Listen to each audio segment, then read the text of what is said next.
Hi అండి. Hello! నమస్తే అందరికీ. Welcome to my channel. ఈరోజు నేను మీకు టమాటా రైస్ ఈజీ వేలో ఎలా తయారు చేసుకోవాలో చూపిస్తాను. ముందుగా మనం వైట్ రైస్ అయితే ఉడకబెట్టుకొని పెట్టేసుకోవాలి. టమాటా రైస్ కోసము అన్నం ప్రిపేర్ చేసుకొని ఇలా ఒక పెద్ద గిన్నెలో చల్లారబెట్టుకోవాలి. ఇప్పుడు మనం టమాటా రైస్ కోసం ఒక మిక్సీ జార్ తీసుకొని అందులో 2 పండు మిరపకాయలు, అలాగే చిన్నగా కట్ చేసిన 2 టమాటో ముక్కలు, అలాగే కొన్ని వెల్లుల్లి రెబ్బలు వేసుకొని మెత్తగా మిక్సీ చేసుకోవాలి. ఇలా మిక్సీ చేసుకొని పక్కన పెట్టుకోవాలి. ఇప్పుడు మనం స్టవ్ ఆన్ చేసుకొని ఒక ఫ్రై ప్యాన్ పెట్టుకొని అందులో కొంచెం ఆయిల్ వేసుకోవాలి. ఆయిల్ వేడయ్యాక అందులో 2 దాల్చిన చెక్క ముక్కలు, అలాగే కొన్ని ఆవాలు,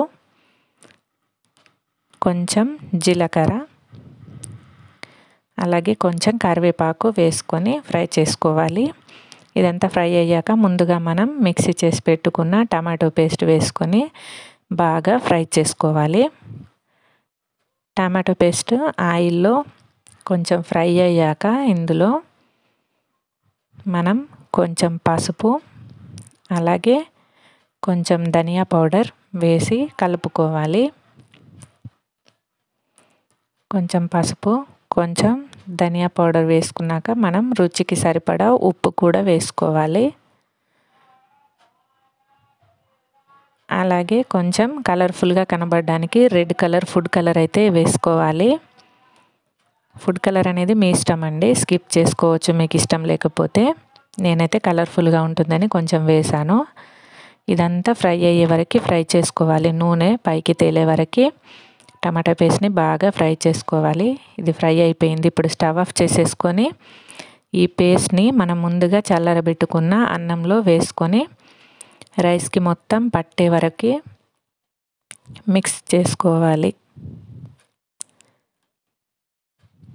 రైస్కి అంతా పట్టే వరకు ఈ మనం ఫ్రై చేసి పెట్టుకున్న టమాటా పేస్ట్ని మొత్తం కలుపుకోవాలి. ఇది లంచ్ బాక్స్లోకి, అలాగే ఆఫీస్కి వెళ్ళే వాళ్ళకైనా, స్కూల్కి వెళ్ళే వాళ్ళకైనా లంచ్ బాక్స్లోకి అయితే పర్ఫెక్ట్గా సెట్ అయిపోతుంది టమాటో రైస్. నేనైతే మా పిల్లల లంచ్ బాక్స్ కోసం అని ప్రిపేర్ చేశాను.